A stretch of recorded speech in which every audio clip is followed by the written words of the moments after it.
Welcome to the Two Blokes Chatting radio show on 94.7 The Pulse. Music, interviews, news, and, well, Two Blokes Chatting. Now, here are the two blokes. 6 minutes past 10, in fact, on a Saturday morning. This is the Two Blokes Chatting radio show. That's a song called I Am Woman, and that is an artist called Lisa Edwards. Almost exactly 12 months ago, Rob, you might recall, we spoke to Lisa, and Lisa said, I'm going to produce an album, and we went, oh yeah, and then we went into coronavirus. Well, she has, and there it is, and here she is. Hi, Neil. Hi, Rob. Good morning, everybody. Hello to Lisa. you, Lisa. Lovely to have you back. And we should take the opportunity, Neil, of also introducing another wonderful lady, because Sienna Mannix is in the studio here as well now to join us for the second hour of the show. We've got two very nice ladies with us. Oh, fantastic. So, Sienna. Lisa, so I'm in Sydney. I can't see these other two. That's why I keep talking over them. So, Lisa, the question I've got in my head is, in 1972, you obviously weren't born then, and I was about one, or thereabouts. Helen Reddy had a massive hit with that song, and no one seemingly has touched it since. It's a bold move, isn't it, 49 years later, to take that song on and do it differently? I just think it's fantastic what you've done. Well, I had been doing that song live for quite a while, and I didn't want to do it in the same vein, so I just wanted to funk it up a bit. And because every time I did hear it, I used to hear it live occasionally. People would just go off, and they'd all sing, not just women, but the guys too. And so I added it to my list of songs in my live gigs, and it just stayed. And Michael, I didn't just produce the album. Michael Cristiano produced the album. I co-produced it with him, and we wrote 9 of the 11 tracks that are on the album. And it's just always got a great, ovation. So we thought we'd put it on the album, and everyone knows it. And yes, it's a very different version of it. So I thought it'd be really good. Plus, it had a very political, it became famous, almost like a political anthem for Live and all of that back in the day. And the late Helen Reddy wrote it along with Ray Burton, one of Australian musicians, songwriters, and actually when that came out, my album came out at around the same time, 20 years later. Lisa, interesting that you may have already answered the question, but yes. When Helen Reddy released that song, it had, I'm old enough to remember the days very strongly, it had a huge impact on the world. It was a song that needed to be sung, and it was heard, and it changed a lot of the cultural things. Yes. And I'm sensing that it was probably time to have it reintroduced. Although you've sang it a long time and you like the song and know the song, the timing of it, have you noticed the irony of that? It was coincidence, and yes, when I was sort of researching it a bit, I went, oh my goodness, this is the same time, but she sold 1 million copies. Yeah. I hope to do the same. Well, I've bought one. Bought at JB Hi-Fi and Sanity, and ordered online, or booked, buy it online. But, putting the political essence aside, I sort of decided to celebrate women, and I'm over 50, so it's sort of for a celebration of, especially for women over 50, and without the political essence. Yeah. So I chose that song deliberately because I thought it was one that people would know, and we're going to play another one of the songs that people won't know, because I think it's one of the ones that you wrote with Michael. Yes. Tell us what happened after we spoke in terms of producing an album. Look, the album's been, we've been recording it for a little while, but of course, albeit to 2020, we had to, stop and start through the year. But we decided in the end, we're not going to rush it. We put so much love and passion and, our love for music into it, layer upon layer of tracks, of vocals, I did all the backing vocals on the album, except for the, I Am Woman, which a dear friend, Penny Dyer, who's a wonderful singer in her own right, and my daughter Madison joined me on that to, get the women's choir going. And so, yeah, we just kept going in and doing the tracks as they came along. And Mark was a great musician. And Mark was also, he and I have worked for about 20 years now together, and he's a wonderful singer. And being a singer, and he was engineering the songs, so he sort of knew what I wanted as well in the studio. I love working in the studio, and I love harmonies. It's my other passion. And albeit being a, backing vocalist for many artists, including John. And we just had fun. We had fun with it, and we weren't going to try and get it done in, 3 weeks or 3 months. And we're glad we didn't, because, I think we've produced something really quite wonderful. And I'm not, when you're so close to something, there's always going to be something wrong with it. But I love this album, and there's some wonderful tracks on it, and they're all different, and I think everybody can relate to something on that album. Actually, even a friend of mine said that, you've written a new wedding song. So we might have to get that out to the celebrants and to a couple of weddings. So, but we thoroughly enjoyed, working on that album, and a lot of love, a lot of experience, a lot of our experience, a lot of what we listened to growing up, our influences in music. That's not on there, but that, it came from that. And so, this is the finishing product. Lisa, we've touched on it a little bit last time, but now that the album's released and it's out and about, it's interesting that your name, for some reason, immediately connects as backing singer to John Farnham. Now, when you're releasing an album in your own right 30-odd years later, is that a good thing or a not-so-good thing as a promotion? Well, look, I think it's a little bit like John singing Sadie, and he still sings it, It's what got him there in the first place. Apart from the work that I did in Adelaide, where I was born, and I did a lot of ads for radio and television, that sort of gave me an easy transition here to Melbourne, because a lot of those ads were played here, and they needed a new voice at the time. And when I moved in, when I moved to Melbourne, I immediately, started work, and having sung, I gained so much experience, and it was wonderful. I travelled the world, sung and met wonderful people along the way, so it's all been a positive. I don't mind. I love singing. It's just I love singing, whether I'm singing in the forefront, side of stage, which I have done. I've been at a couple of live gigs with some well-known friends of ours, and give me the mic, and I just add some harmonies, because that's my passion. That's what I love doing, and it comes naturally to me, of course, once I've been blessed with that. It hasn't bothered me at all. No, and of course I'm going to be with John for nearly over 35 years. So of course it's inevitable that that's the connection. Neil, you are the music aficionado. I'd have to ask you, if I gave you the names of 20 internationally acclaimed singers and said who are their backing singers, how many would have the profile that Lisa Edwards has supporting John Farnham? It's extraordinary connection.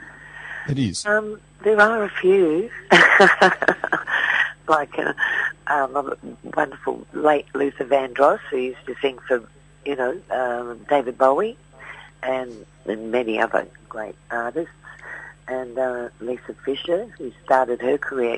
There's that wonderful documentary on 20 Feet from Stardom that seems to come up a lot. It's a wonderful documentary, and it gives a lot of insight to what backing vocalists do. They're an integral part of live performances, and I've enjoyed every minute of it. But I've also sung at the forefront, for my gigs with my band, and I don't know, I've gained respect in the industry, among my peers.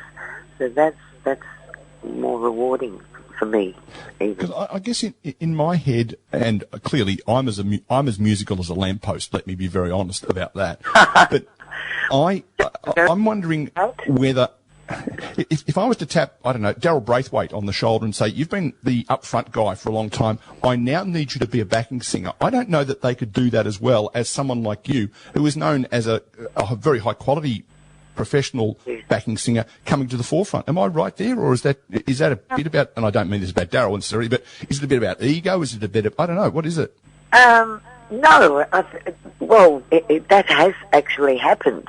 I've done some gigs at the Crown, back in the day when it was plentiful, and we were working every weekend, and there'd be a lot of concerts that they would have for some events there, and there'd be Daryl Braithwaite, Ross Wilson, and Brian Cadd, and they've we've done a song at the end, and so they've been sort of doing their little backing bits as well. Okay. They take a lead on a verse or something.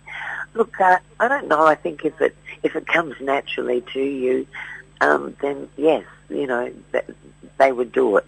I think the same as Daryl. I mean, I love Daryl's voice, and he's a great singer, a great entertainer. He's known to be, the forefront of his work, but I think he could do it if he was asked. Mm. And he has done backing vocals in that sense, but we're all together, and it was a finale song. So yeah. But standing back, with the band, I don't know. Because there's some really famous people who've come the other way. I mean, Daryl, what's his name? Daryl. Elton John is famously known as Reginald Dwight as a backing singer on Delilah by Tom Jones.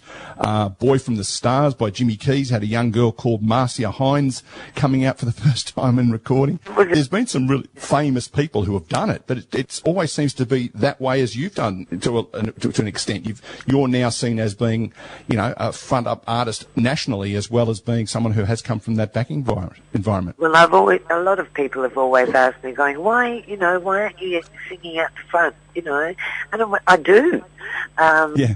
Now I hope this, I did cry. I've had the other previous albums and things, but I do hope this album takes off. It's wonderful little. I hope to, tour with it later on when things open up again. Mm.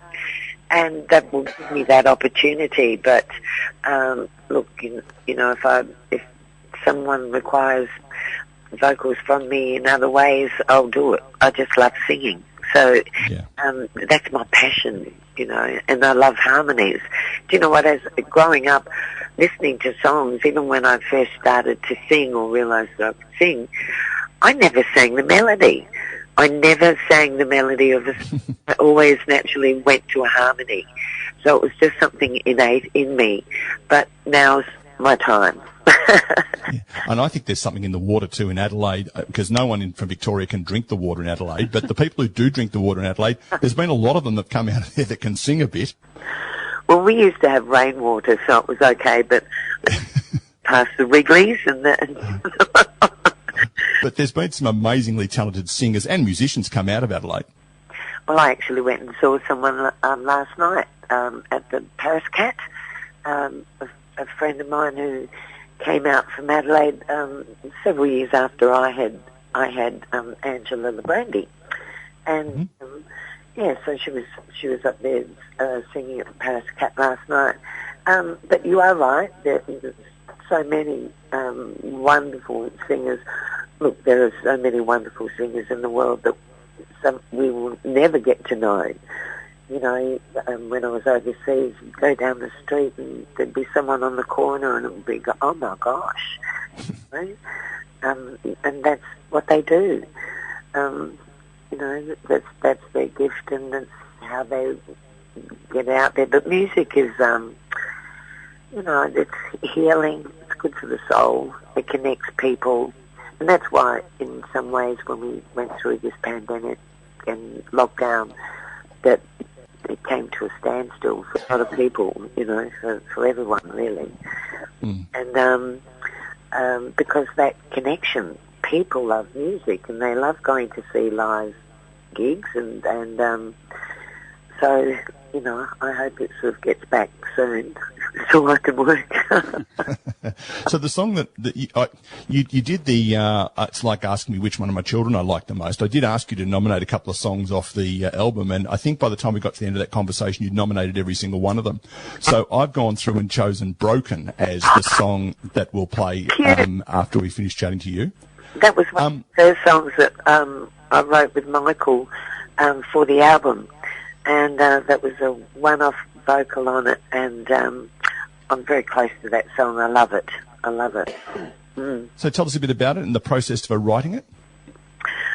Well, we were in my lounge room of my house, and I just had a guitar, and Michael's quite a prolific songwriter. He's written many songs and on previous albums, and I have written some songs, but I'm not a prolific songwriter. But I've got it now.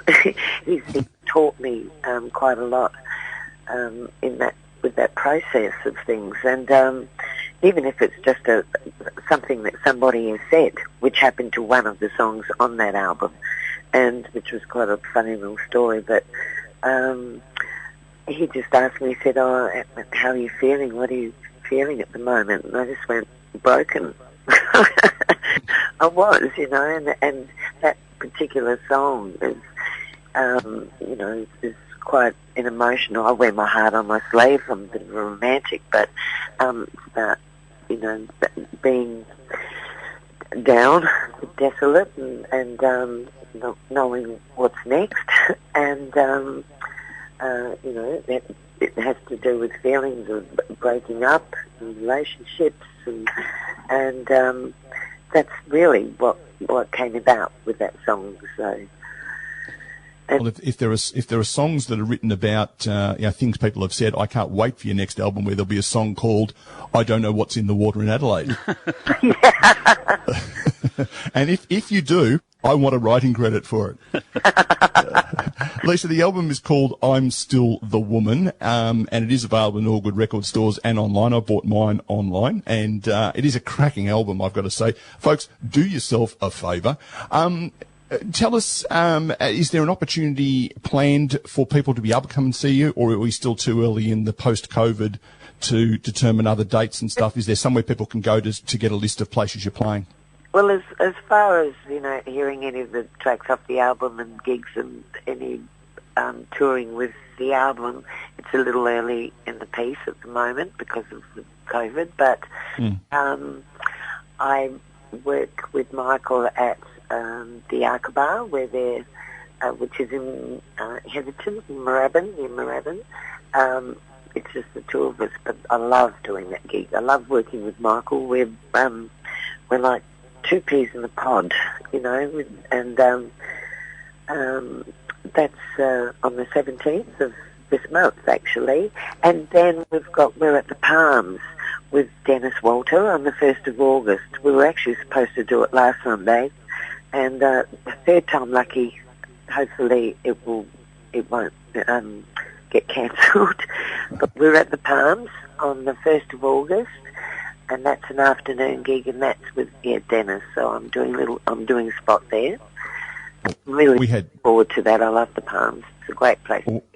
We had Dennis on the show in 6 weeks ago with his new album. Have you heard his new album with all the 70s stuff on it? I sang backing vocals on it. Well, in that case, of course you've heard it. So, yes, I did, and I love it. Yeah. I've even said that to Dennis. We had a rehearsal the other week, and I think it's a wonderful album. You know, congratulations to Dennis. I think it's quite different for him, and it's just been beautifully produced once again by Michael Cristiano. And, so I hope, people can come and see us on the 1st of August. It'll be a great afternoon. And tickets available through the normal agencies, presumably? We'll be selling our albums there as well. So excellent. And no doubt chatting about the opportunity that you've had to talk to the two clowns in Geelong on the radio. It's wonderful. I love it. Well, I've only heard one voice so far. That's right. Well, I can't see him. He's gone home. You there? Yeah. No, I'm still here. All's good. Yes, but thank you for having me on. It's really great. And I hope you're safe and well over there. And, are you? Yeah, well, I can't go anywhere. That's okay. I know. But, no, it's been wonderful, and it's amazing with the technology actually through all of this. This is one way that we can get our music out there. So with all the new technology and the streaming, and my daughter's my right arm because I'm not very tech savvy, so she shows me all the things. Rolls her eyes and then goes, "This is how it's done, Mum." But so that's another way of getting the album out there. And I'm just looking forward to what's around the corner and hopefully getting out there and playing it live. Now, Lisa, you've mentioned, and I'm pretty sure it's fairly clear to everyone listening, just how humble you are. And I know you've worked with big names, and you're even writing with people like Michael, who I'm familiar of some of the work he's put into. How do you keep yourself so humble? That came from my childhood, I think. What's your name? Oh, sorry, it's Sienna. Sienna? Yes. Hi, Sienna. Hi. How are you? Thank you very much. I don't know. I just I love people. My audience and the people that come and see me live are very important to me. They that's what keeps me going in music. I guess my humbleness stems from my growing up. My family, what my mum and dad and my grandparents and the people around me have instilled in me. And the people that I hang out with, I played a lot of sport. I played lacrosse. Lacrosse was my other passion, and I played great women and the families, and that was very grounding. So I guess that's got a big part of it. But the rest is just how I like to be. Yeah, no, that's amazing. It's just mind-boggling to think, like I said, that you work with these big names and you're working with people like Michael, and you're still just so down to earth, I suppose. You don't come across that. Sienna, thanks. No, you're welcome. You're welcome. Well, you sound very humble yourself. So, but I think it's important. I'm like everybody else. And I go through all the motions. And just like the girl next door. So, and I hope that, it stays that way. I think it's important, and and it's really important that, you can communicate with people, when you leave a concert or whatever, and someone comes up and pays you a compliment or they stop to talk to you. It's really great to talk to them.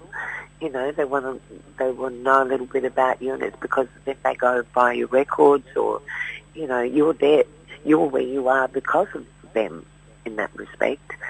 So it's a little bit of giving back to them as well. Yeah, definitely. I know that there's probably a lot of women out there who are really grateful for the work you've done, and they're probably listening to your music when they're feeling a little broken or a little down. Yes, yeah, so true. So, do you write your own music as well? No. I'm unfortunately not quite that talented. I'd love to, and I love music, but not quite that talented, unfortunately. Oh, it'll come. Hopefully one day we can keep wishing. Yes.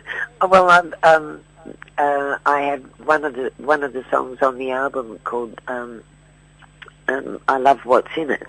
That came about when I was in Sydney, and I was working with Michael, and we were working for a dear friend, and our friend Kath, Michael came in after doing sound check, and he was wearing a new suit, and Kath said, "Oh, I love your new suit, Michael," and I went, "Oh, I love what's in it."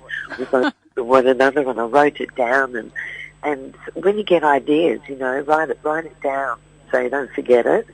And yeah, that song went from there, and it turned out to be quite a trip, actually. It's one of the more alternative songs on the album, I would say, that's really today's stuff, but it's great. I love it. And how it came about was really quite funny. So, and then I had to go home and look up all the fashion names. You know, he wears Armani, Versace, Dior, and Rubinacci. Yeah. Sounds like Rob Cameron to me. Oh no, I'm just in Wrangler, mate. That's me. Yes. Well, Lisa, we probably should move on and let you go and do the rest of what your Saturday morning involves. Thanks for being part of the Two Blokes and One Girl chatting today. Thank you for having me on, and good luck, Sienna, too, Sienna. Thank you. Thing that you do. You know, it's great to ask questions like that and just observe, just watch and enjoy it. Have fun with it. You know, that's the main thing. Have fun. Always enjoy it. Thank you. Thank you very much. You're welcome. Good luck with everything. Thanks, Rob, and thank you, Neil. Thanks, Lisa. Pleasure.